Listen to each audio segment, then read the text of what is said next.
Hey Lewis, did you know that Atlas has been taking down videos because of Velvet Room footage? Hey Lewis, did you know Velvet Room footage keeps getting copyright strikes on people's videos? Hey Lewis, yes I know. Stop tweeting me. We all know. Look, we upload and schedule these videos far in advance. If something gets copyright striked, we'll know well ahead of schedule, and I can edit the video accordingly. So don't explode at me over it. The rules that they laid out for Let's Plays and streams and whatever won't kick in until end game. And by the time we get that far, I doubt Atlas will still care. So, At this point, yeah. Yeah. I'm just glad to be part of the BrainScratch playthrough that's going to get your channel taken down. You're the cause of our demise. It's all your fault. I'm a part of history. and yeah, speech-giving man here. I don't actually remember his name, but he's the Sun Confidant, a politician who teaches you speech-making skills, which in gameplay translates to new options when you negotiate with demons. So he's worthwhile to pursue. The only thing you got to keep in mind is that toward the end of the game, the elections he's campaigning for actually do happen, and once they start, you can't go do his confidant anymore. So I would actually get him done. He's too busy. Yeah, I would actually get him done around November or so, but actually getting him started is a bit of a trip, because he won't talk to you right away. You need to work a job at the Beef Bowl place, which isn't even available yet, and then he'll talk to you. It is what it is. Yeah, he gets to know you while you're working at the Beef Bowl place he frequents. He's got an interesting story as far as politician stuff goes, so... All of the confidants have pretty good stories. You won't find any Persona 3 Moon confidants here. People who play it as the female protagonist probably don't know what I'm talking about, but yeah. Oh, the politician's name is Yoshida Toranosuke. Yeah. So, yeah.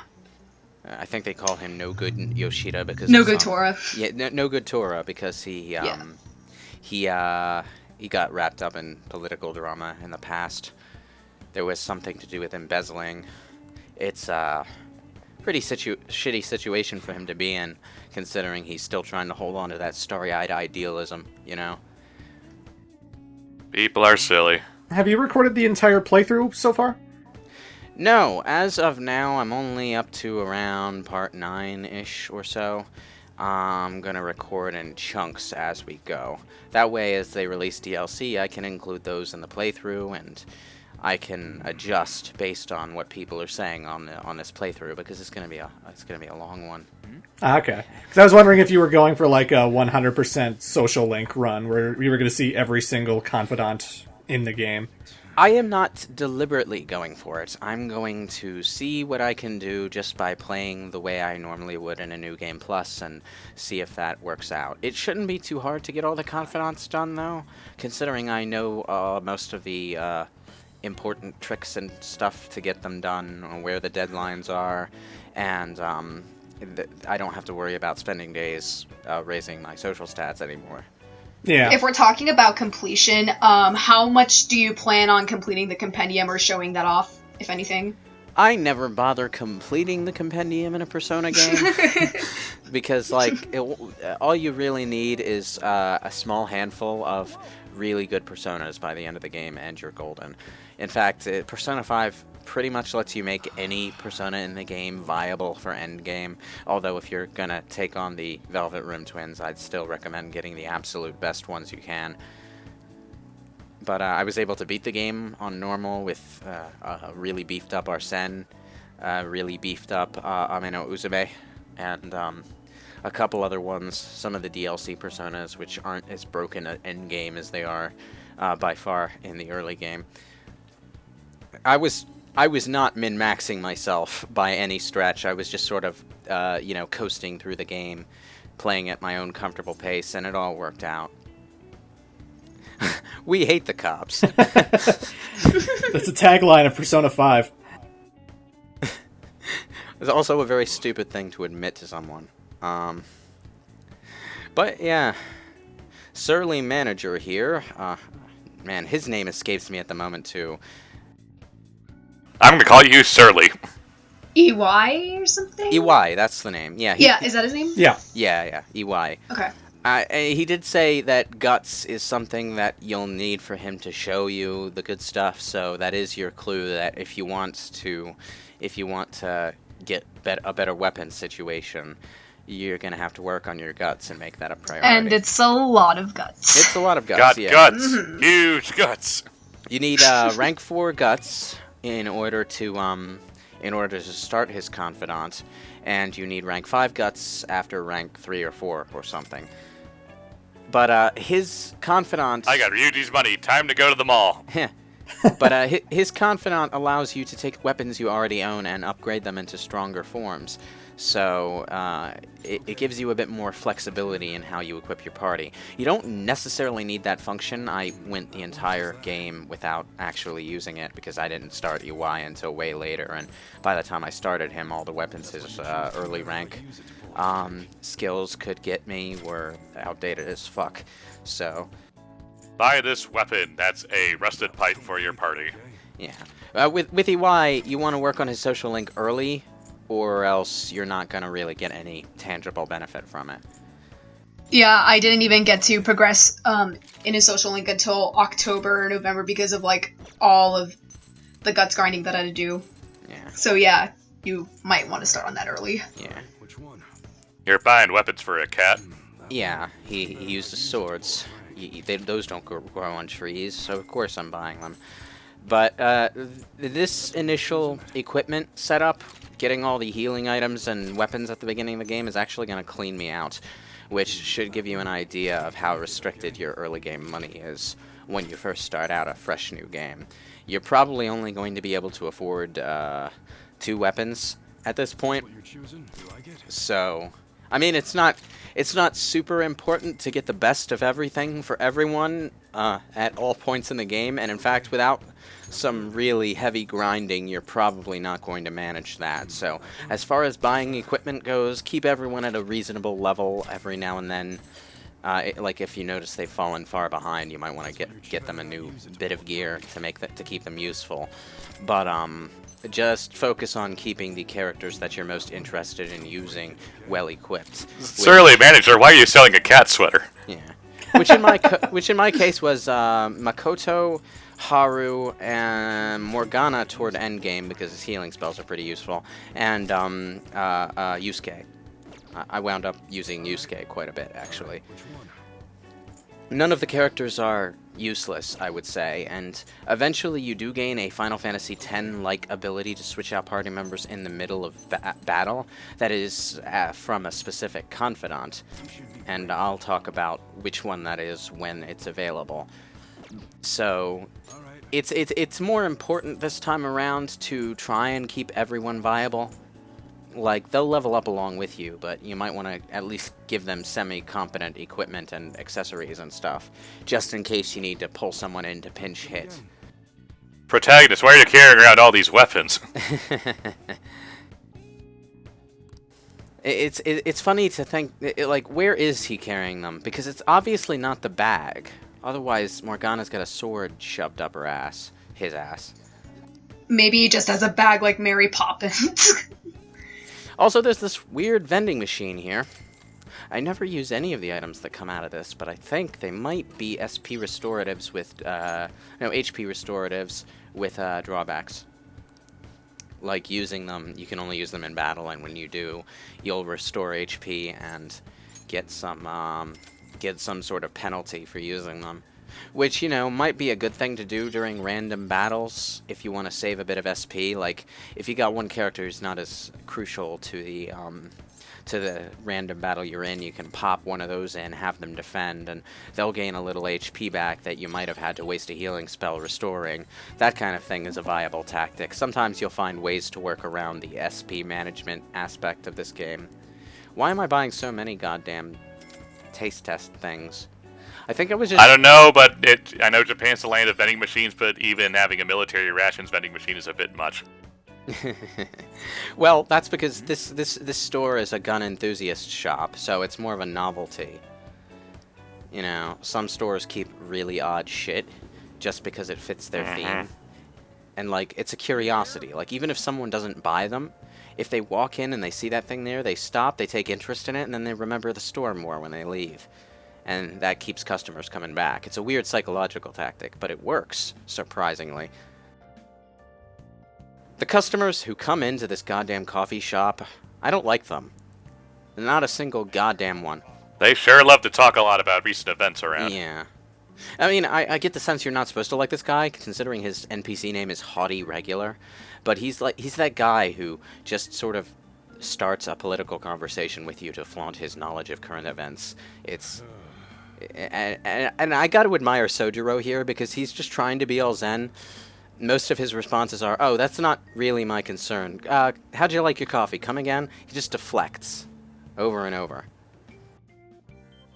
How rude. He wasn't trying to get involved in a political discussion, you idiot.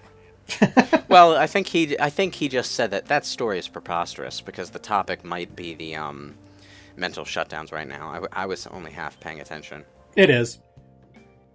Thanks for stopping in. Please come again.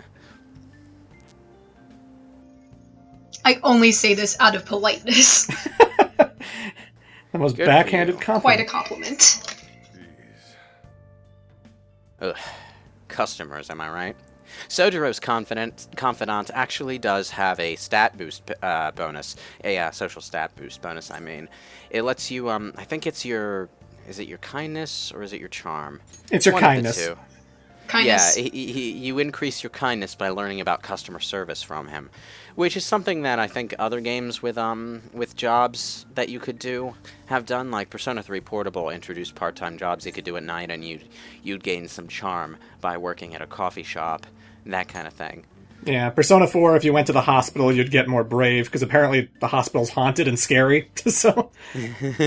Yeah, it was kind of... Spooky. Because it's this old country hospital, right? And I don't know if you've ever been to one, but those places are creepy, especially at night. So you work janitor duty at a hospital at night, and the wind howls through the building because it's not a very well-made building.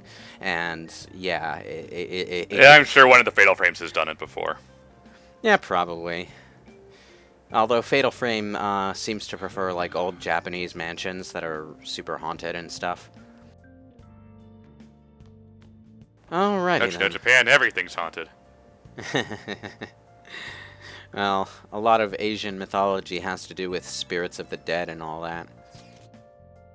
By the way, you hear they finally got a chat system on Android that looks like this. Oh, really? Yep. Where can I find it? It should be on the Google Play Store. Well, I've searched Persona on Google Play Store, and the only thing I could find was this wallpaper app. No, it's only been up for like 2 or 3 days, so... Mm-hmm. It should be listed as Persona 5 IM app. Alright. Well, I'll keep that one in mind. In fact, I'm going to search for it now. My phone is right in front of me. Let me see. It's really cool because you can change the aesthetics of, like, everything. So you can change, like, the wallpaper color. I mean, like, it's not the most perfect instant messaging app, but it's pretty cool. Lewis, get off your phone. You're on a commentary. It's fine. He's on his phone, too. Everyone's on their damn phones these days. These kids with their... There's a Final Fantasy 15 mobile game now.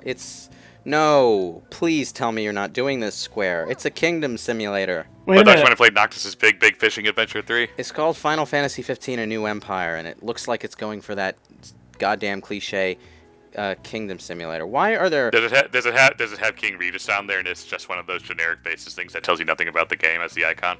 No, it's no. It doesn't even have King Regis. It's Noctis and all the other characters from the game. And I'm pretty sure these are screenshots from Final Fantasy 15 that are on these. Why are there 6 whole ads for this game on the front of the Google Play Store? Did Square honestly pay Google that much for this? Ugh. Okay. Square invested a lot of money into Final Fantasy 15. Persona. I am... Okay, searching. You could probably just search Persona 5, but yeah. Yeah, there it is. And yeah, now we're making infiltration tools, by which I mean we're making lockpicks, lots and lots of lockpicks. One of the best things is that Kawakami, however you're supposed to pronounce that properly, you can actually have her make you a tool without spending any time.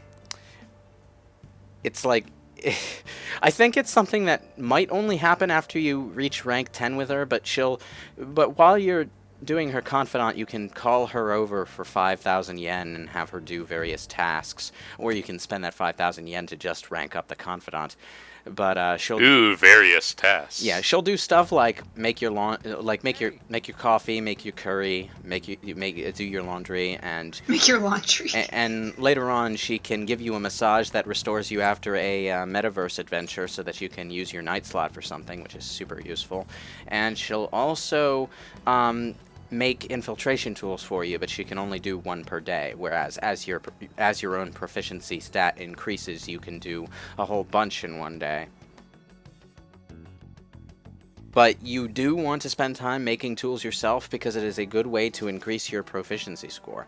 Sometimes when you make a tool, you'll luck out and get 2 of the same tool for the cost of 1, which is something that you might want to try save scumming with, but when that happens, you actually also get an extra proficiency point as a bonus.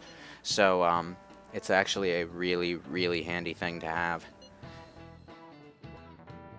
Anyway, I wish I could say that you would be fine just making a very specific amount of lockpicks to deal with the very specific amount of locked chests in the main dungeons. Unfortunately, Mementos is a randomly procedurally generated dungeon, and that goes for the rare chests as well. Sometimes you'll find as many as 3 of the goddamn things on one floor, and those can eat through your lockpick stock real fast. So if you want to take full advantage of the locked chests, you're gonna have to make lockpicks pretty much every time you have a time slot for it. Although I did still have some of those things left over when I made the Eternal Lockpick later on, so I think unless you're playing on a higher difficulty, though, the game is not necessarily hard enough that you'll need infiltration tools for the earlier dungeons. Mission start. Okay, it's not slanted, but it looks awesome. I'm setting that as my default SMS app. Yes, thank you, phone. Let's go. You can thank us later, Lewis. Yeah. Now he's not going to get off the phone for the rest of the commentary. It's perfect. It looks exactly like in the game. I mean, you don't have the cartoon avatars. It's just a little blank circle head person thing like you might expect, but the actual design. Maybe avatars may be added later. It's like the earliest version of it. This is awesome, and like they even added the question marks and the exclamation points depending on the text message. That's really cute. The transitions when you click on something are like almost as animated as the stuff in game. It's great. I'm so glad. Thank you for telling me that exists. I might actually, use my phone to message people now. And now everyone in the audience knows about it too. Yep. I'm kind of surprised that Atlas didn't try and make one themselves. I mean, I know apps are a very different thing, but kind of a text message skin shouldn't have been that out of the realm of possibility, considering what they were kind of spending on this game. Yeah. You could have easily just made one yourself and charged 99 cents and made a boatload of money on it. No, what you want to do is you put that up for free and use the app as a form of advertising for your game. True. Companies do that kind of stuff a lot. Ugh. Anyway, the NPCs around the school. Sometimes they'll say things relevant to the current plot stuff that's going on. Like, you get a lot of people in these classes that are gossiping about or whatever. But sometimes they'll also say things that are relevant to the things that you can do in town, which is helpful. I recommend talking to people every now and again, because sometimes they'll talk about things that weren't previously available to do in town. And it's a really handy thing. And the game really wants you to know this. Oh, did I just see Ryuji walking through the transition screen? He had a face. I didn't know that was possible. I've never seen that happen. Huh. Wow, you're hungry today. Yeah, cheapy healing items like these that you can buy at random vendors and stuff. Not so useful in battle, but you can just sort of buy a whole truckload of them and... Yeah, it's a good way to save a bit of SP in the dungeons. And I'm not going to really need that, but I figured I'd show it and talk about it. It's a helpful tip to know in your first playthrough. Yeah, shove a bunch of yakisoba breads in everyone's mouth between battles. Yeah. Now, there's a trophy that I have not gotten yet. It's buy every type of drink from the vending machines. I swear to God, I've bought out all of the vending machines in this goddamn city multiple times, and that trophy still has not popped. I don't know if it's bugged or if there's some secret drink that I'm missing like there was in Persona 3. The secret vending machine was in your heart. Sometimes when you check vending machines, they might have like the exact same color, but you should check like individual vending machines right next to each other because they can have different items. Yeah, I know. I've done that. I think there might be something on the Hawaii trip, though, because that's what Persona 3 did. There was a specific drink you needed for something, and you could only get it on the school trip that went to, like, what was it? Yakushima? No, that was something else, wasn't it? What is this crystal Pepsi you speak of? It was the Kyoto trip. You needed to find a vending machine while you were on the Kyoto trip, and if you didn't think to do it while you were on the Kyoto trip, well, you lost your chance to do that for the entire playthrough because you don't get to go back to Kyoto. I don't think there was ever a vending machine in Hawaii, though. Like, I got it in my first playthrough just fine. I saw it was a trophy in the game, and it was around September, October, so I was just checking every vending machine in every single area. The airsoft gun shop included, inside the school. Kamoshida, do you not notice the very obvious cat on my shoulder? There's also a vending machine inside the arcade where you keep running into Ryuji every time he hangs out over there. But I got that trophy, so I don't think it's too obscure or too hard to get. Yeah. Anyway, most of the vending machines are fairly cheap, but there's a specific vending machine by the laundromat in Yongan-jaya that you're going to want to visit every week because it offers discount items. Half price compared to the other vending machines, and every week it gets refilled with items that restore just a tiny little bit of SP. So when you're running low on SP, you can chug a bunch of those and get yourself enough SP to pop off a few more spells. No, Kurusu, there were still drinks in that machine. You didn't buy it out yet. I'd also love to see the image of Kurusu just picking up the vending machine and walking out with it. Yeah. Yeah. I will say that SP recovery management in this game hangs around in the game balance a lot longer than it did in Personas 3 and 4. Because in Persona 3 and 4, I remember not having as much trouble with it. In Persona 3, it was mostly the tiring mechanic that really got you. But in Persona 4, I managed to one-shot every dungeon with relatively no difficulty, although I'd usually spend an extra day to go back before the boss, recover myself, and heal up before that, because that's a smart thing to do. But in Persona 3, I was still struggling with SP management by the time I was at the 5th dungeon or so, and I might have just not gotten any of the lower level SP adhesives before then, but it was the most satisfying accomplishment that I've had in gaming in quite a while when I managed to get through the 3rd dungeon. What's his name? The banker. Well, the mafia boss whose palace was a bank. I got through his palace in one shot, but around the midpoint, I ran out of SP for most of my headliner characters. Oh, Kaneshiro. Kaneshiro, yeah. I ran out of SP and managed to power through the entire second half of his dungeon on nothing but physical skills and willpower alone. And I was almost dead by the time I got to the end, but I made it. It was great. So running on pure willpower, did you guys all have Green Lantern rings or something? Oh, I had fumes in the tank. Maybe that got me through. It's like that one scene from, I think it was Dumb and Dumber, where two people go out driving. Oh, no, it wasn't Dumb and Dumber. What am I thinking? It was Seinfeld. Why am I getting Jim Carrey mixed up with Seinfeld? Those are two things you should never confuse. But, Who are these people? There was a scene in an episode of Seinfeld, and I think the episode ended on it, where two people were just driving to see how far they could go on a tank before it stopped driving. And that sounds like something Kramer and George would do. Probably it was those two, and they just drive, and the tank, the gas tank is marked as empty the entire way, and they're getting so psyched up at the end of the episode. How far are we gonna go like this? Because it's been on empty for ages. Yeah, it was Kramer and the car dealership guy who was letting him have a test spin with the car. Because he was testing it out for Jerry. And the guy is so enraptured by Kramer's like, we gotta keep pushing the limit, we gotta make sure this needle falls off. Yeah, it just sounds like something Kramer would do, so...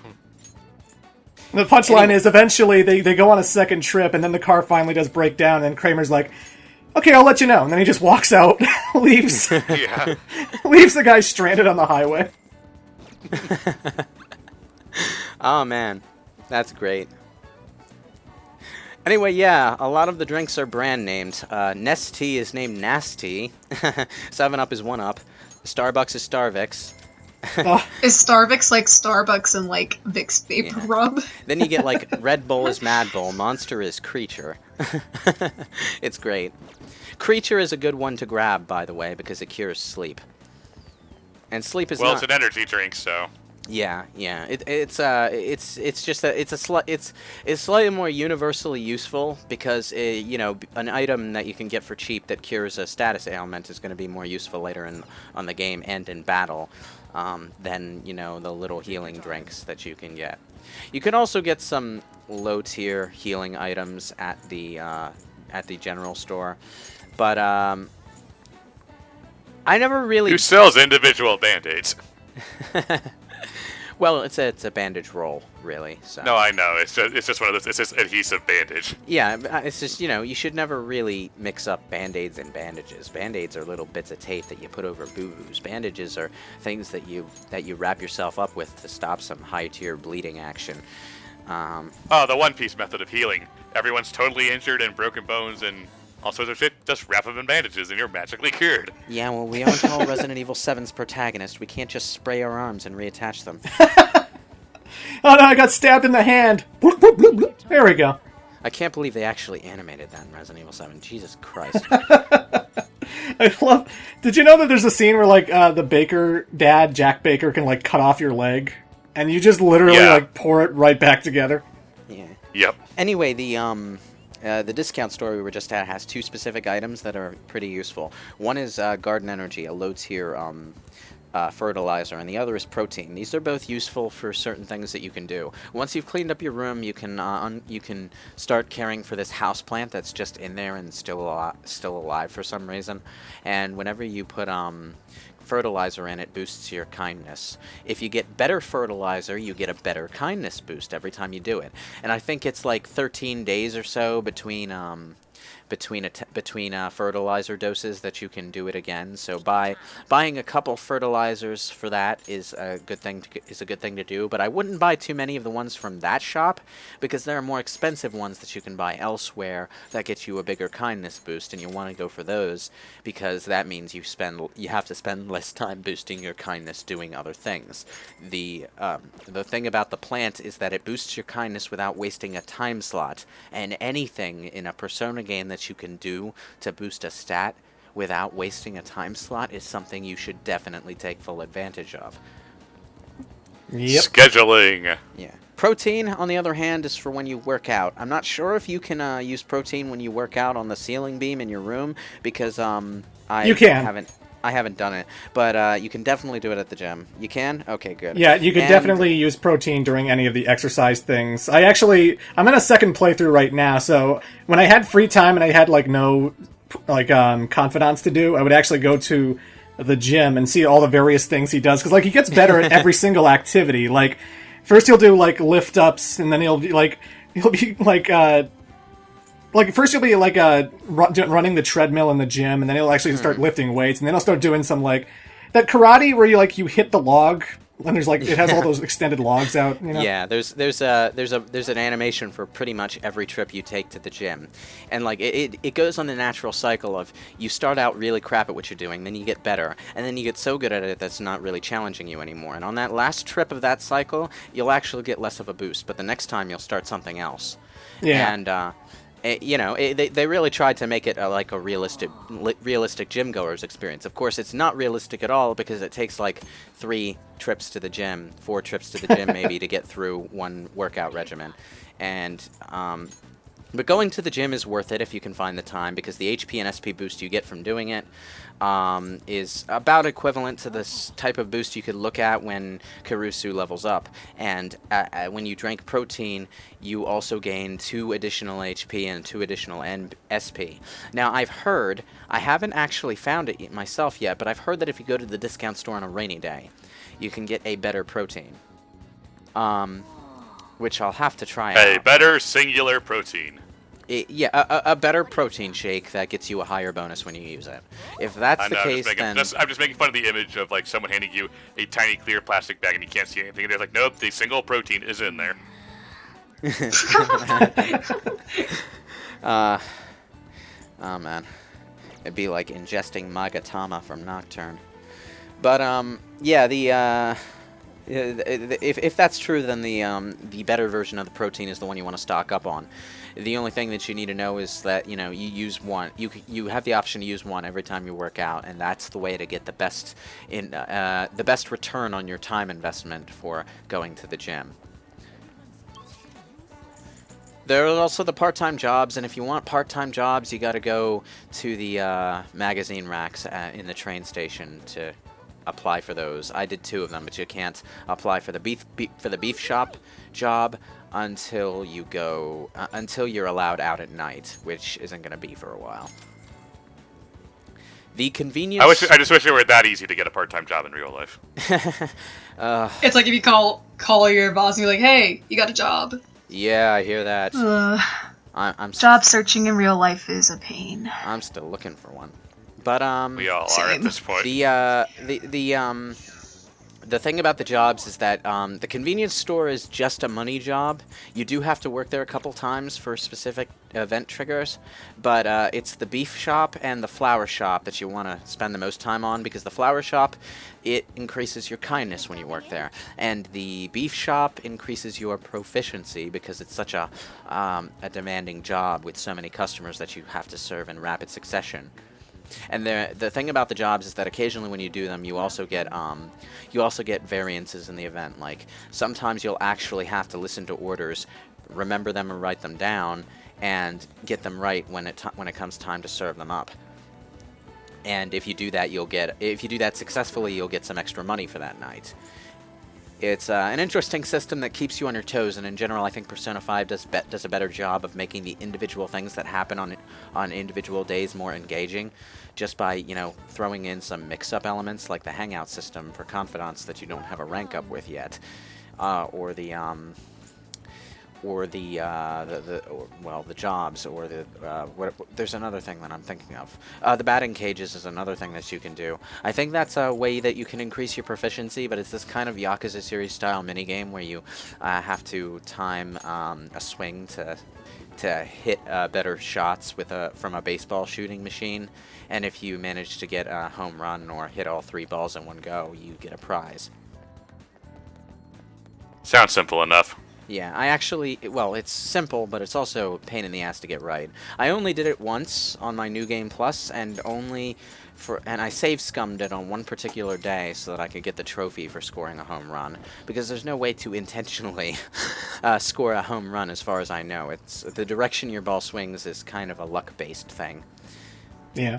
I always just made sure the bat was slightly lower than the center of the ball, because that usually knocked it upwards.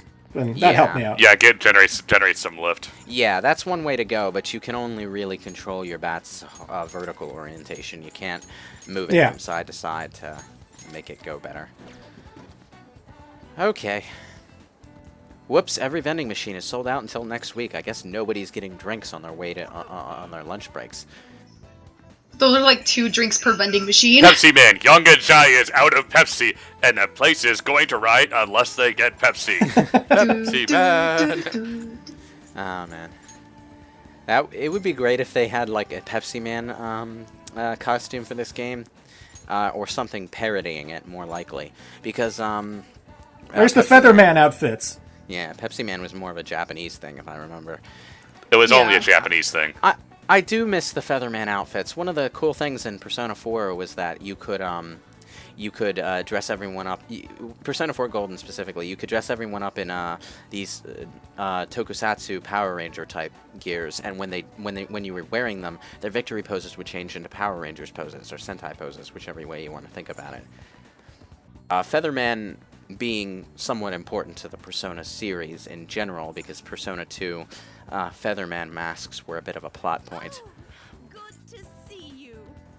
Yeah, I miss the fun costumes that Persona 4 Golden had, because Persona 5 has a lot of costumes, but they only come in 2 varieties. You have your free DLC costumes, which are stuff like you can wear your day wear or your lounge wear in the battles, or you can wear your school uniform, since that's not something that you do normally. And then there's the swimsuits and the free holiday updates. And then there's the costumes based on other games Atlus has done. Persona 4 Golden kind of had a whole bunch of random costumes that, you found throughout the game. It wasn't all DLC. There was no DLC for Persona 4 Golden, as far as I know. You found the costumes throughout the game, and it was a fun thing that you could do and hunt around for. And Persona 5, they're all DLC, and you get them from the box in your room. That's just sort of... I dressed up all my Persona 4 characters in suits and sunglasses, so they were like, kind of like the agents from The Matrix, Yeah. There's a similar costume for that. It's the Ultimax costume, and it's one of the more unique costumes in the game, because although it's a Persona 4 Ultimax pack, it's actually the uniform of the Shadow Operatives group from Persona 4 Arena, and we never actually saw anyone wearing those uniforms in that game, so it's just kind of something that they threw in.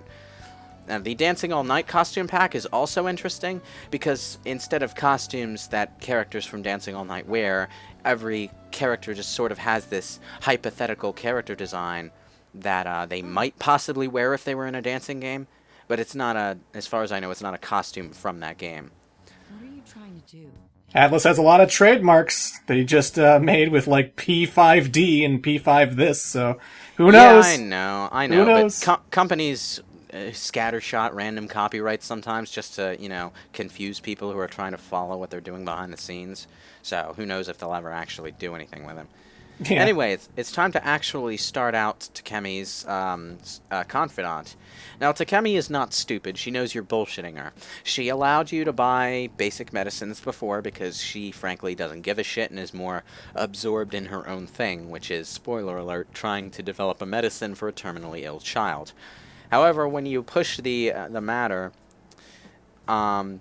she confronts you about it here, and tries to find out what you're up to. Now, you obviously can't tell her the truth. It's for my exams, Yeah, I like how these 3 things are basically the same answer using different words. It's the only excuse you're allowed to give. So, yeah. Takemi probably is fully aware that this is a fairly common thing, because academic pressure, especially in Japan, is kind of a strong social thing. So people trying to boost their chances are not entirely uncommon. So Takemi just tells you to blow off initially. Why don't you have this creature over here? Now, what the game doesn't tell you is that when you persist trying to go with this whole I need help with my exams plot, she kind of catches on to the fact that it's also a lie. So she doesn't know what you need it for, but sort of catches on that it must be something that is really important that you really need it for. So she decides to sort of turn a blind eye to the fact that you're lying and work with you. Because she needs some help of her own for something that's very important to her. This is a running theme with all of the confidants. I think, the only confidant I can think of that's closer to a casual friendship than anything is Hifumi's, the shogi player. What you're getting out of that is combat tactics, such as that ability to switch party members mid-fight, like I mentioned earlier. It's the one among the confidants that really gets closest to Persona 3 and Persona 4 in terms of we're sort of just hanging out and getting to know each other, playing games, how on earth our hero here manages to translate shogi moves into viable battle Clinical strategies. trials. What is this, Cave Johnson?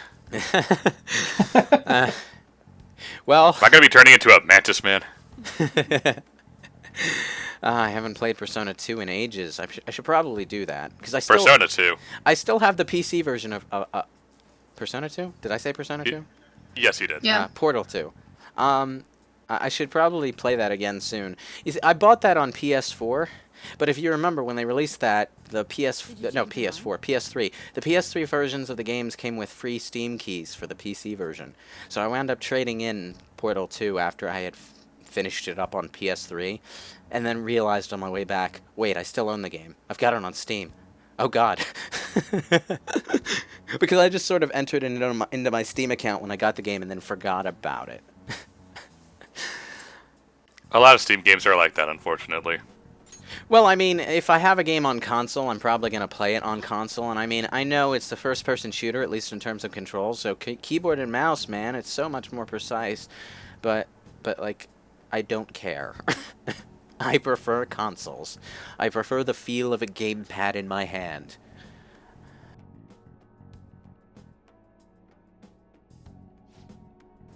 Still doing okay? What did you put in my drink? Well, I can't feel my left arm, but You asked for a couple of ice cubes. I only gave you one. So yeah, fortunately the clinical trials get easier as they go on for Kurusu. It seems he doesn't pass out quite as much, but they don't really go into what the details of these trials are. Most of them happen after the fade to black at the end of a given Confidant scene. But you know, there's some implications like blood tests and all of that. What exactly Takemi hopes to gain with exactly one clinical trial subject, I have no goddamn idea. But apparently, Kurusu being a teenager makes him a good subject for what she's trying to do. The specifics of the disease are... Oh, she compared what happened to surströmming. I'm sorry to say I know what that is. I want to hear that story. Surströmming is this kind of fish that is incredibly rancid, to the point where just the smell can pretty much make you throw up, and if it seeps into your house, like, it never goes away, and people have been thrown out of apartments over that smell. It's quite a trip.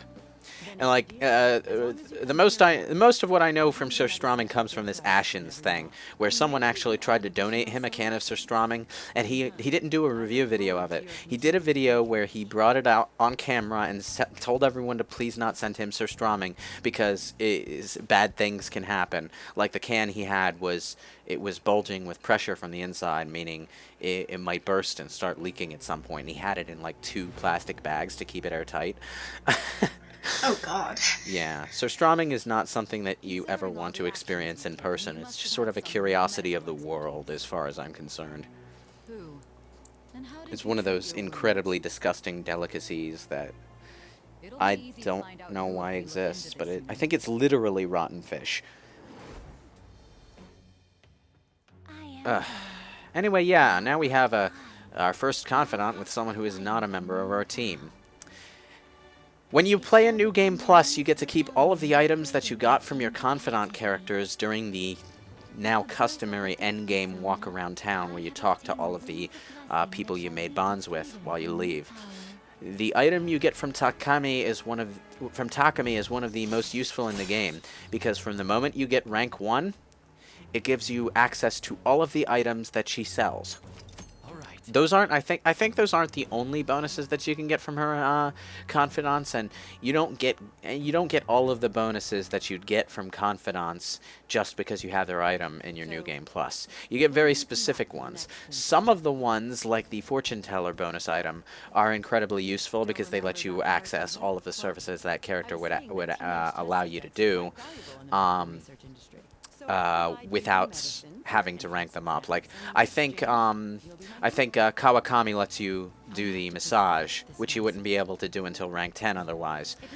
But I think you'd have to pay for it because she'll do everything for free isn't a bonus that you could reasonably get until you clear the rank 10 event. You have huge guts.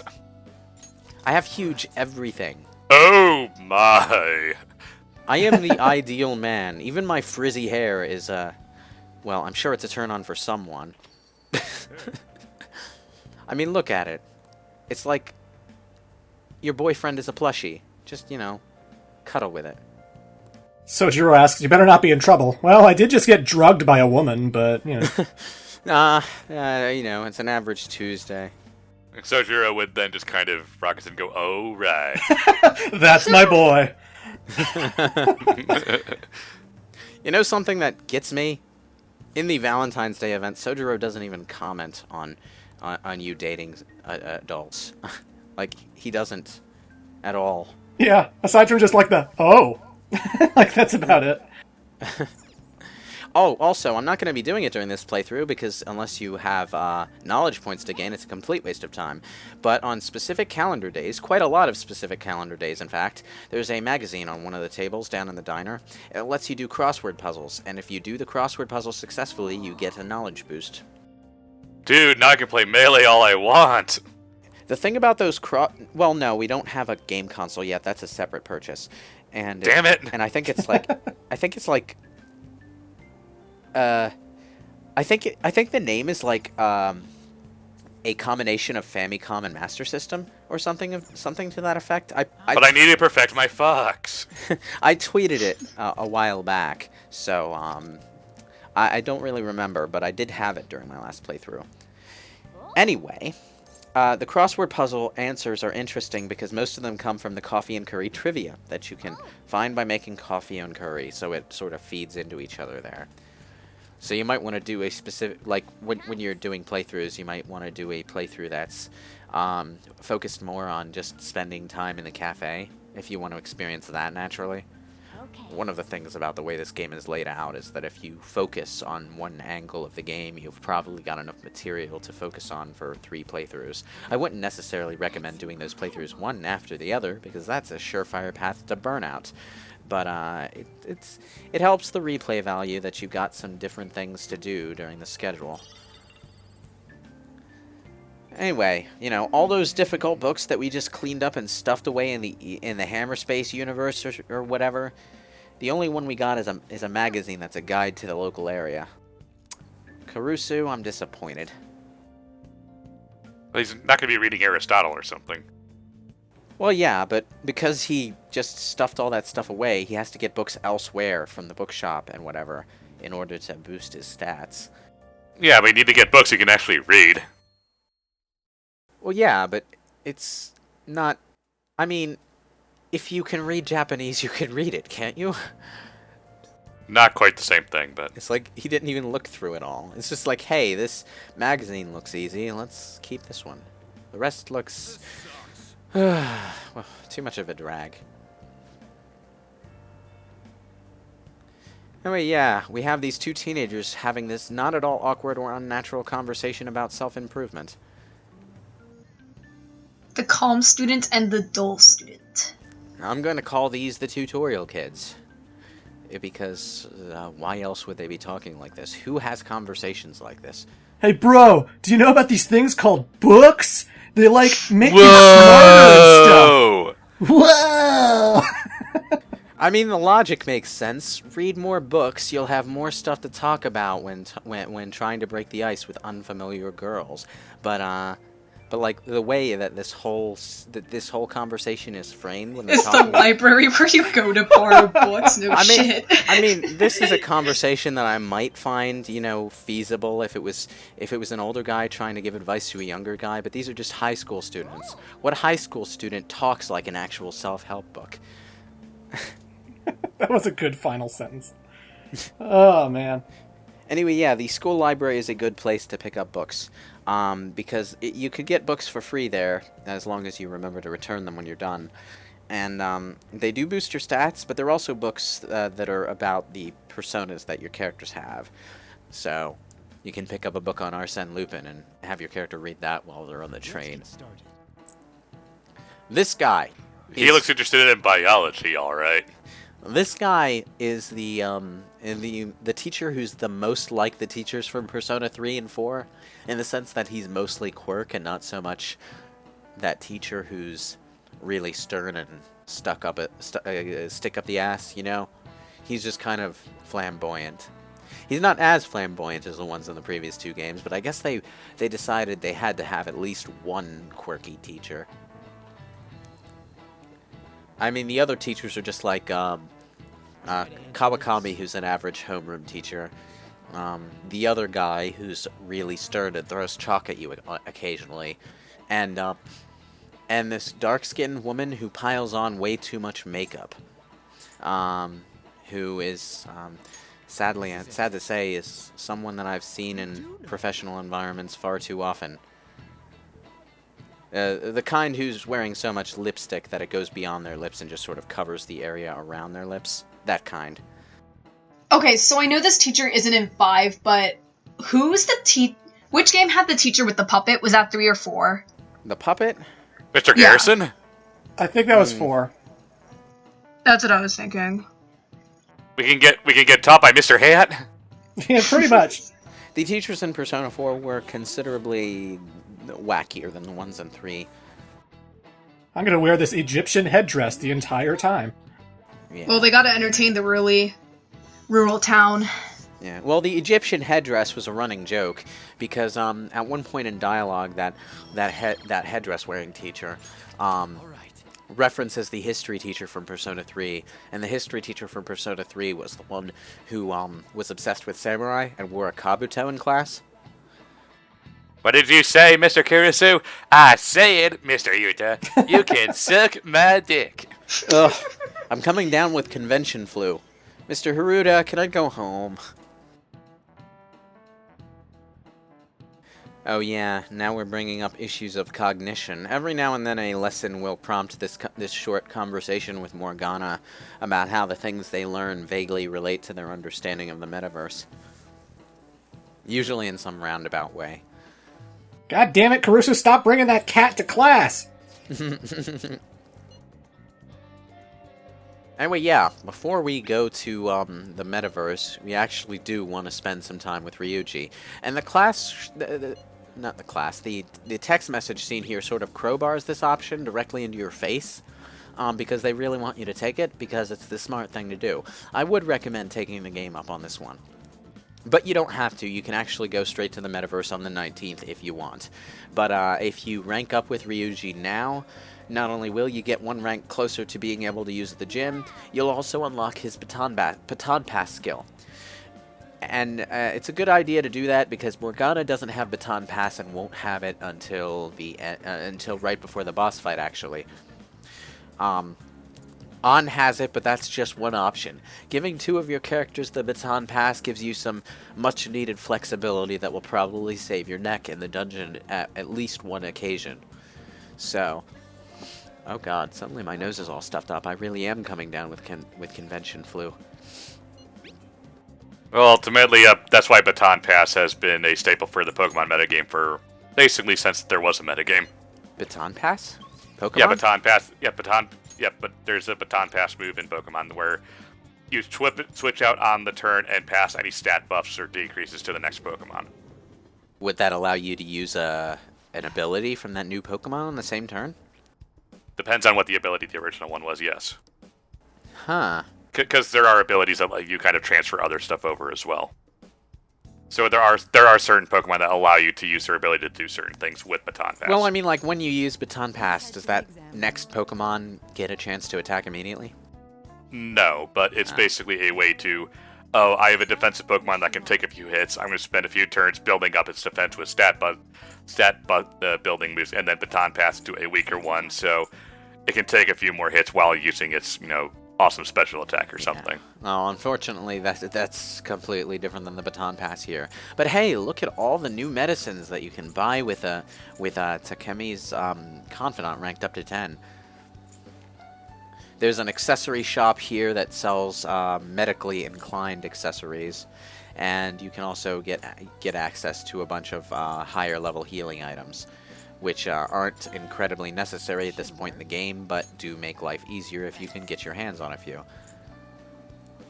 Having good healing items in the early game is actually incredibly useful, because later on in the game you have the Diharahan class of spells, which fully heals you no matter what your stats are, but the low-level and mid-level healing spells are quite limited, and the first-level healing spells at this point in the game probably only heal about a third to a half of your HP, depending on stats. So it's actually a really good idea to rely somewhat on healing items in this at this point in the game. I never do that because I'm a stingy bastard when it comes to my healing inventory, and I just like It's an RPG, yeah, everyone's always super stingy about everything. I have 99 elixirs, but I might need them later. And you know, that's a trap when it comes to JRPGs. It really is a trap, because items are usually key elements to getting things done at lower levels than you would necessarily expect yourself to be able to do. And like when you see a low level challenge run of a Final Fantasy game, for example, they're relying pretty heavily on all those enemy damage items that you never use during your normal playthrough, because why would you bother? Everything else is more effective. It's a very strange kind of balance, that.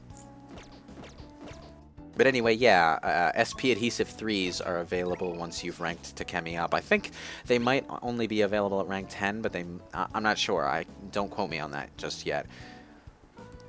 Anyway, yeah, when a Confidant messages you over text, you actually do get a notice that says whether or not you feel your bond with that character is going to deepen. That is, for those unfamiliar with the Persona formula, your notice that you are definitely getting a rank up if you spend time with them. Here's how rank ups work. When you have a rank up event, you have several dialogue choices. If you pick the better ones, you get more points towards your next rank up. Sometimes those will be enough points to get the next rank up immediately on the next hang up. Sometimes they won't. A few select confidants have specific ranks that have really long point gaps between one rank and the next. And the real trick to optimizing this stuff is to have a persona on hand that matches the arcana, because that adds an additional points to every point gain you get. 1 point becomes 2, 2 becomes 3, that kind of thing. And it also means you have to spend less days just having random hangouts, because those will get you more points as well. Persona 5 shakes it up by adding hangout spots, where if you're going to hang out with someone who is either already ranked 10 or is between ranks and isn't ready to rank up yet, you can take them to specific locations. Different characters like different locations more than others, and certain characters will have different specific events that happen when you take them to certain locations. Some of these hangouts involve little moments where other Confidant characters will just wander into your path, and you'll get a few bonus points with them, too. Which was something Persona 4 tried to do, and I think Persona 3 did it a little bit too, but those involved specific hangouts that a character would call you for. They would call you, and you'd have to spend a specific day doing it, which is not something Persona 5 does. Persona 5 gives the control for when those events happen to the player. So it's something you'll probably actually do for a change. And that is such an improvement to the system, I can't even tell you. Every now and then, though, they still call you when you're trying to go to bed, and then they'll ask if you want to go see the movies the next day or whatever. Yeah, but those are specific calendar events during specific seasons, like over the summer. A lot of when there's no school, when everyone's on vacation, characters from your party will be like, "Hey, I'm gonna hang out with you. I'm gonna hang out in the cafe tomorrow. You want to spend time doing this or that?" And it's an event you can spend your time doing, because it not only gives you points with that particular confidant if you need them, but also gives you an opportunity to boost one of your social stats based on what you're doing with them. So that's and it tells you that it'll do that before you commit to it. So that's something that I think is handled in a cleverer way. The movie dates, on the other hand, are something that I recommend doing when someone does call you to hang out, because not only is going to the movie theater just a great thing to do in general, but it also boosts your stats pretty high as long as you haven't seen the movie before, and going to the movie on the day that a character asks you also adds the social link bonus points to the mix. So that's a good way to, get some added efficiency out of it. And if you care about the characters or the lore, they are pretty unique scenes all by themselves anyway, so that's a good reason to check them out too. Yeah. And I mean, I got most of the Confidants maxed out or at a high rank by the end of the game, and I was just sort of faffing around doing that kind of thing when the opportunity arose. I mean, I didn't hang out with my party members during the summer all that much because I just didn't see the point. But that was just me. There's enough flexibility in the calendar schedule for Persona 5 that kind of stuff doesn't drag as much unless you're deliberately trying to get that perfect 100% fresh playthrough run, which you're probably not doing your first time playing the game anyway, because, I mean, it might be fun following a guide when you've already played the game and you're trying to figure out what the most efficient way is versus what you did before. But if you're just playing the game fresh and you're using a guide, I have no idea how you're having fun, because time management is all about, trying to see how effective the strategy to the game that you come up with is. So, just following someone's instructions is like going through the motions, and that's a good way to make the Persona calendar system feel really boring. Which is part of the reason I decided not to do a deliberate 100% playthrough for this Let's Play, because I know like a fair few people who watch our channel are probably going to want to play along with the Let's Play, because that's a thing Let's Play fans do. I wouldn't know, because I have time for maybe 1 or 2 Let's Plays every couple of months to watch. As far as YouTube goes, it's not something that I have as much time for as I'd like. Watch all the LPs. And playing along with one would make it, even more of a time investment than it already is. So I usually just watch them casually at night on my phone in bed.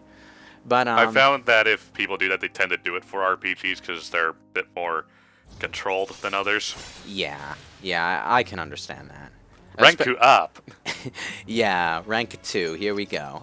I like the rank up screen in this game, but one of the things that got me about Persona 5 is that they completely changed the style of the tarot cards again, and that's not like unheard of. Persona 1 and Persona 2 both had their own designs for the tarot cards. Personas 3 and 4 had the same design between the two of them, the blue cards, but that's mostly because Persona 4 was built on a whole bunch of pre-existing engine stuff and used as many recycled graphics as it could for monsters and cards and stuff. But Persona 5 is built entirely from the ground up and is what I would assume is Atlus's excuse to make new recyclable graphics for other games. So not so much of a problem there. The cards, though, are based very specifically on a French set of tarot cards. I forget what it was called. Maybe Marseilles or something. I don't know. But it's a specific kind of tarot cards with a specific kind of theme to it, and it's a theme for tarot cards that fits the whole Phantom Thieves, Gentleman Thieves, Outlaw story trope set that this story is going for, so it really fits the theme. I wish I could say I knew more about it than that, but to be honest, I don't. I know the basic meanings of tarot cards, and that's about as far as my research has taken me. I'm not so enthusiastic that I'd really really delve into that stuff, but it's pretty involved. I was gonna say it seems more complicated for it than it probably should be. Also, the cafe brings back an element that Persona 3 had, where you could check the TV every time you returned home for the day, and every individual day has a different TV broadcast. I recommend doing it in this game. The ones in Persona 3 you could take or leave because they're just flavor text. But occasionally in Persona 3, you have the option to do a quiz, and if you get the answer right your first attempt, you get some free knowledge points without wasting any time. Also, toward the end game, a lot of the TV broadcasts are about characters from previous games. So if you know those characters and can catch the reference, you get a little insight into what those characters are doing at this point in time. So that's fun. Always do the lore. Yeah. Time to make more lockpicks. Woo. Morgana, every time I make a lockpick, you don't need to keep licking yourself right in front of me. What are your thoughts? Yeah. One of the things that, well, the animation that Morgana does while you're making a lockpick actually clues you in early as to whether or not you got an extra one. But, one of the things about, What are your thoughts? one of the things about the TV in Persona 3, though, is that occasionally a particular program would show called Who's Who. It was narrated by a woman named Trish, who, if you know Persona at all, might possibly be the fairy that heals you in the first two games. And all of the Who's Who with Trish broadcasts were specifically about characters from Personas 1 and 2. And I'm sure no one got those because you're like one of 5 people who played those games. Well, yeah, that and Personas 1 and 2 had hideous localization problems. The first game was Americanized to a point where it was barely recognizable, and the second game only had the second part of it ever localized up until the PSP release of Innocent Sin much later on. I actually did see PlayStation 1 copies of Persona 1 and Persona 2, by the way. They are so expensive. Revelations Persona by itself, which you'd only really buy for the novelty value at this point, is approaching $200. Oh, yeah. Like, Jesus Christ. Actually, there is one other reason you might want to get the PS1 version of Persona 1. It's because the soundtrack is completely different compared to the PSP release. But, you know, pick your poison as far as that goes.